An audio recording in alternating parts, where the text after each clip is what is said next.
Welcome to the Banker Lamp. Please enjoy the video. You start by powering down and isolating the machine. This prevents shorts and preserves data. Once done, remove the main battery and wear an ESD strap so static won't damage components. Next, remove all bottom screws and any service covers.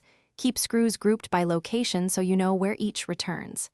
Make sure to pry gently at clips. Forcing a plastic bezel risks breaking tabs.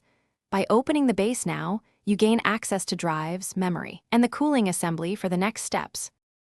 With the bottom open, start removing modular parts so you can access deeper layers. First, slide out the optical bay and pull the HDD/SSD caddy, label its interface and screw points for reassembly. Next, press the RAM clips outward and lift modules at a slight angle. This prevents bending contacts. Then systematically unplug ribbon cables, keyboard, trackpad, display, and the internal battery cable. Use a spudger to lift connectors to avoid damage. Once cables are now remove the screws holding the motherboard, keeping track of different lengths and any standoffs. This prevents shorting when reinstalled.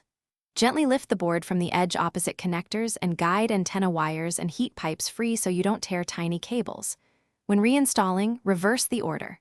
Seat the board, reconnect ribbons, reinstall cooling with fresh thermal paste if removed, then test power on before snapping the bottom cover.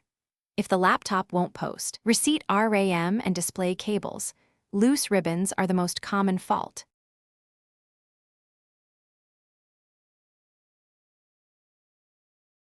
Thanks for watching. If this was helpful, leave a like and consider subscribing. See you next time.